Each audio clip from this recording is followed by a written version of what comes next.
berpikir, perbedaan antara pola pikir tetap dan pola pikir bertumbuh. Nah, kalau pola pikir tetap, dia berkeyakinan bahwa kecerdasan dan keterampilan bersifat tetap dan tidak banyak bisa diubah. Cara berubah dari pola pikir tetap ke pola pikir berubah. Nah, yang pertama, kenali pola pikir tetap. Yang kedua, ubah cara pandang tantangan dan kegagalan. Yang ketiga, fokus pada tujuan yang ingin dicapai. Yang keempat, terus berlatih dan berusaha. Yang kelima, siap menerima masukan dan selalu membuka diri belajar dari orang lain. Perbedaan antara pola pikir tetap dan pola pikir bertumbuh. Kalau pola pikir tetap, dia dapat tantangan, dia akan menghindar. Kalau pola pikir bertumbuh, dia akan menerima. Lalu berikut, kalau pola pikir tetap, dia cepat menyerah. Kalau pola pikir bertumbuh, dia akan tetap bertahan. Kalau pola pikir tetap, dia sering mubazir, buang-buang kesempatan. Kalau pola pikir bertumbuh, dia akan ambil itu kesempatan untuk bertumbuh, belajar lagi. Lalu kalau dapat kritik, dia merasa kalau itu tuh satu serangan buat dia. Nah, kalau pola pikir bertumbuh, dia akan jadikan itu sebagai informasi, satu bahan untuk dia berubah. Yang terakhir, dia merasa terancam kalau orang lain sukses. Nah, kalau pola pikir bertumbuh, dia akan merasa terinspirasi. Nah, cara untuk mengatasinya itu kita harus kenali kita punya suara pola pikir. Apakah kita pola pikir tetap atau pola pikir bertumbuh? Nah, komunitas belajar dalam pola pikir bertumbuh di sekolah. Nah, membangun komunitas belajar merupakan fondasi utama untuk mengembangkan pola pikir bertumbuh di sekolah. Terdiri dari beberapa macam hubungan, yaitu hubungan guru dengan murid, hubungan guru dengan orang tua, serta hubungan guru dengan guru. Hubungan guru dan murid adalah yang sangat penting, sebab ini adalah proses awal dari pembentukan pola pikir bertumbuh di kelas.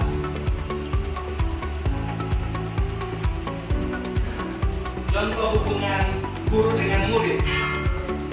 Murid mengetahui bahwa gurunya yakin kepada kemampuan muridnya. Lalu ujian pribadi dan ujian proses, memberikan ujian pribadi dan juga ujian proses. Nah, contohnya seperti kamu pasti pintar, ujian pribadi. Lalu kamu pasti sudah bekerja keras, itu ujian proses.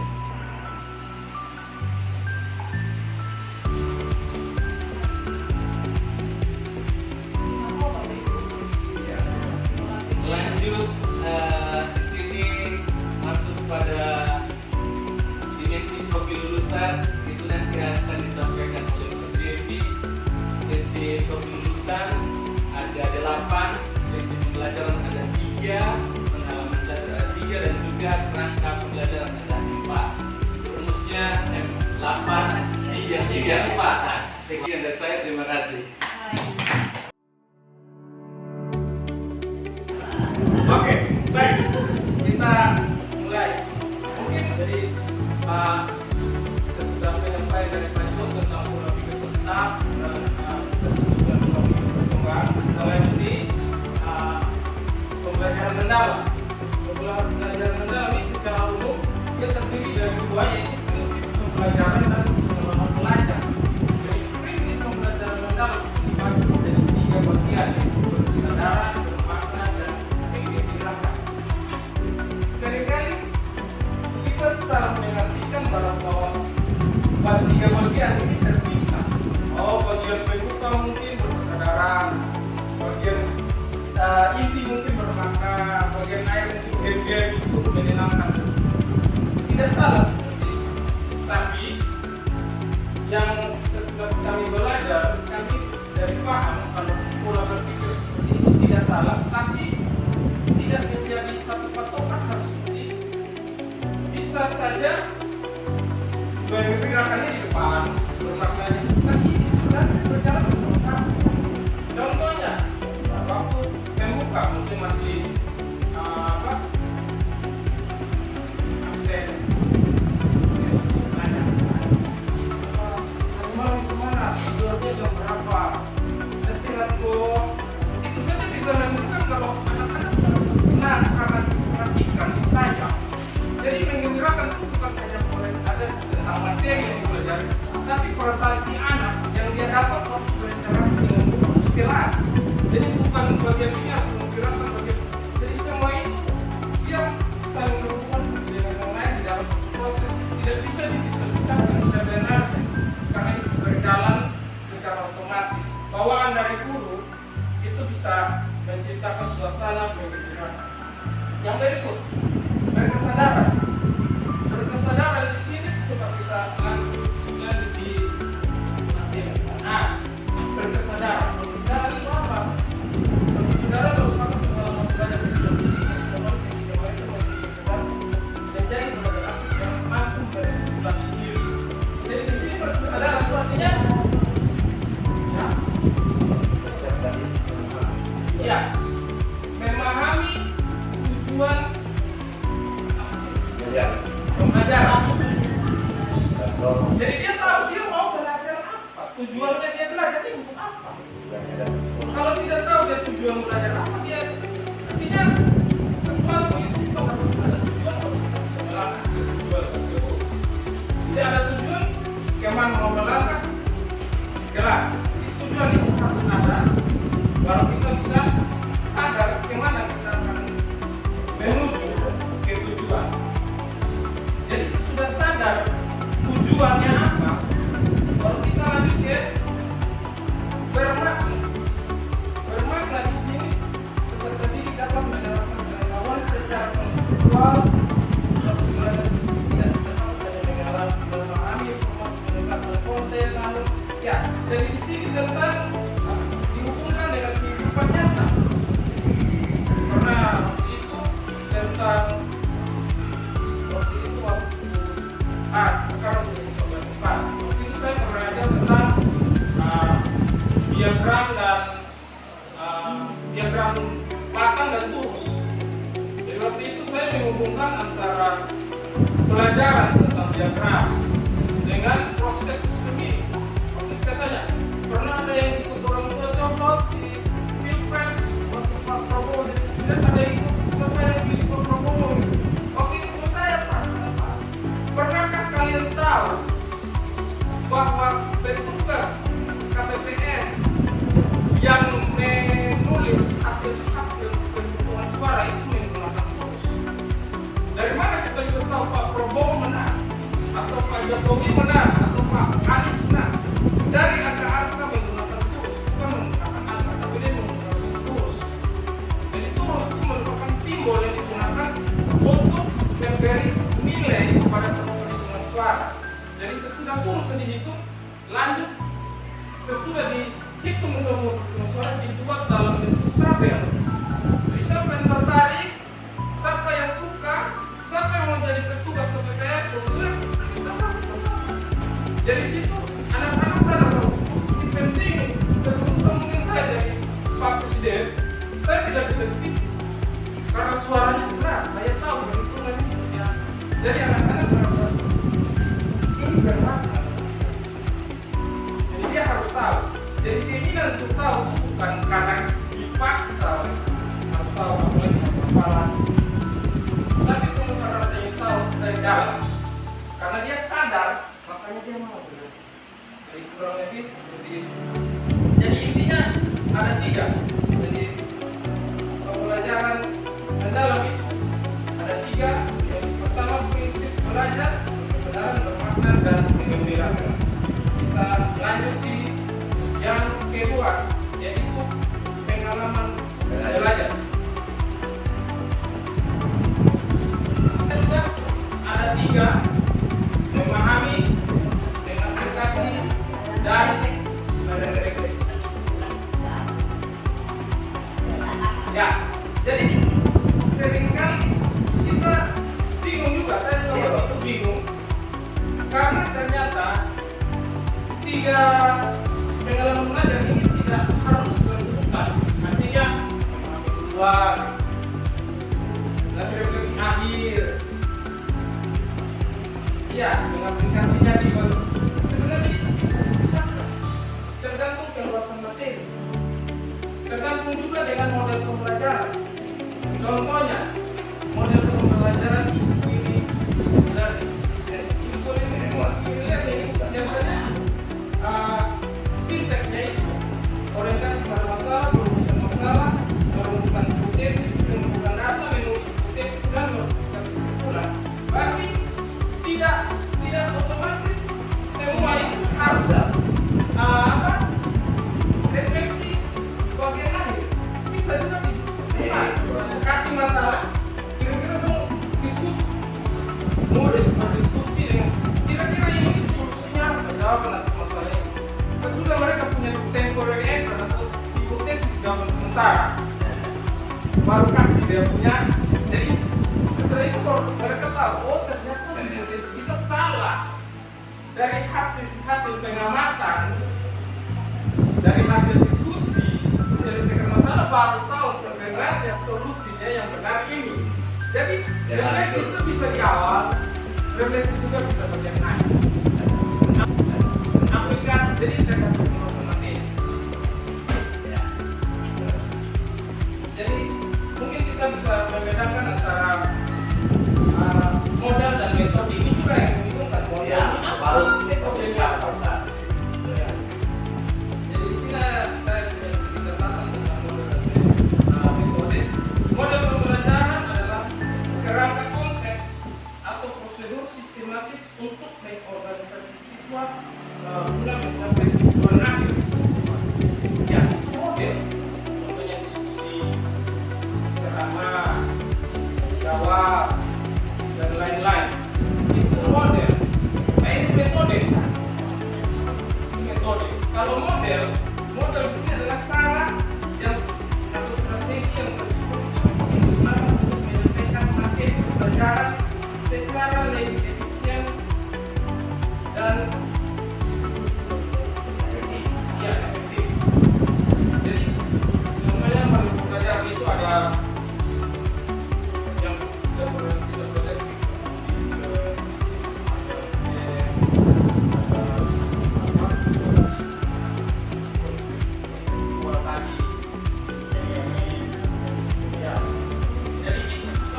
model, metode ada di model itu ada di dalam metode. Jadi metode baru pasang model.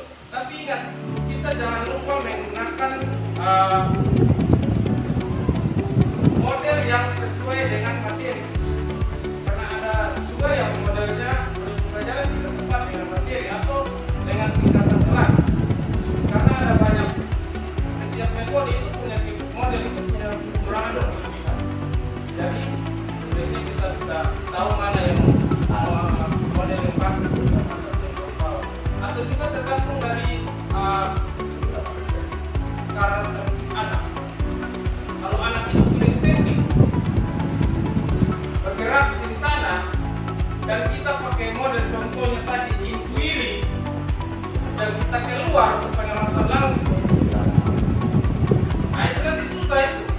Itu ada apa-apa panggil di sana dan terakhir habis ya. Jadi kurang lebih seperti itu. Jadi intinya itu di dalam sekarang bukan FPP, bukan jadi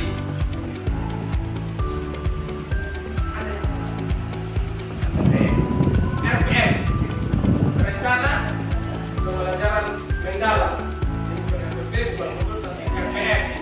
Seperti yang Pak Yandri pernah sampaikan di workshop kognisi Pak Yandri ada klasifikasi.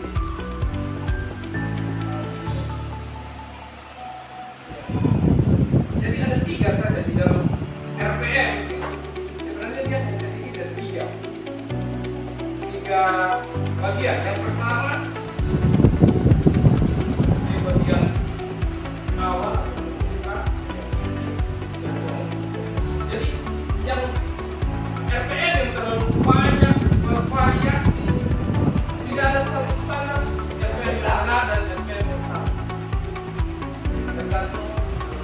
bagaimana kita bisa menuangkan apa yang ada di dalam kepala ke dalam cerpen. Sebaiknya sesederhana mungkin supaya jangan bikin bingung orang lain, apalagi kita sendiri mau mengajar atau mau terus buat RP. Ini contoh cerpen sederhana.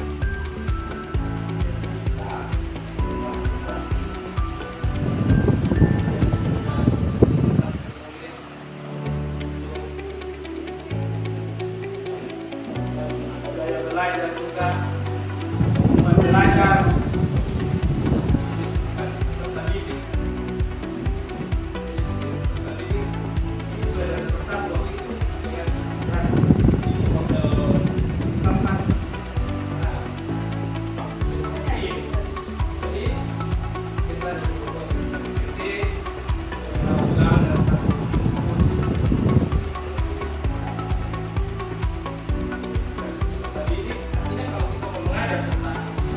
bilangan 1 sampai 10 kita harus pastikan anak-anak harus tahu bilangan itu atau apa kita waktu kita bilangan 1 bilangan apa?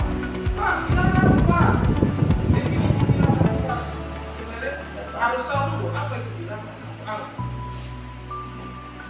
sebelum masuk di angka perbilangan dan identifikasi materi pelajaran.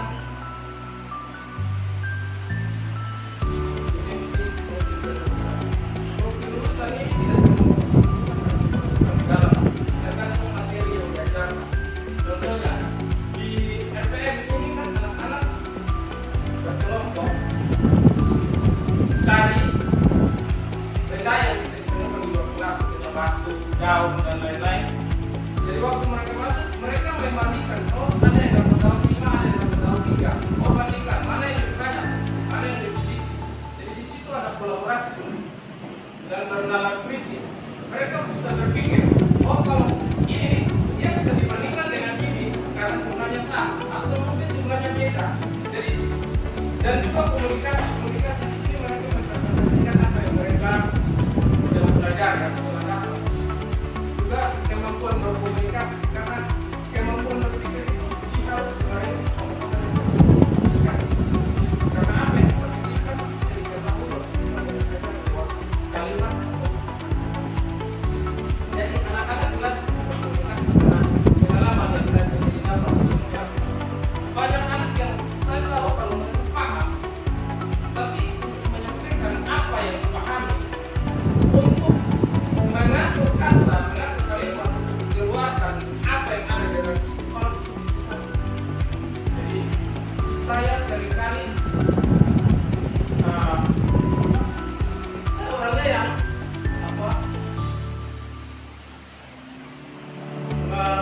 membuka ruang untuk anak-anak. Contohnya,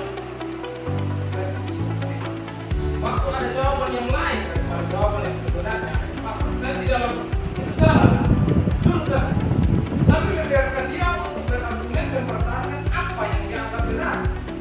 Walaupun itu memang tidak salah, tapi jangan langsung menyalahkan dia kehilangan motivasi. Karena waktu dia berbicara, walaupun dia menyampaikan sesuatu yang mungkin keliru, tapi dia sedang berbicara mengenai menyampaikan apa yang ada di dalam. Karena saya kira yang sangat penting itu sulit sekali berbicara karena dibatasi dengan kata-kata salah dan benar.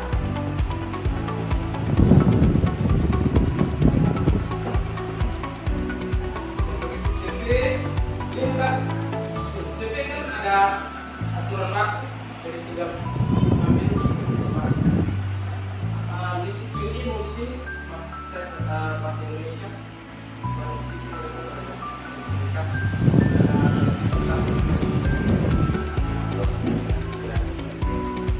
tujuan pembelajaran bukan operasi penjualan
gembira itu bukan kelihatan keluarga, gembira itu sama mati. Jadi aneh, seringkali kelihatan tenang, belum tentu jadi gembira. Gembira itu selama proses kita bisa lihat apakah dia gembira, tergantung dari cara mengajar model metode. Hanya bagaimana kita mengajar. Dan ini yang kita mau jelaskan. Jadi yang berbicara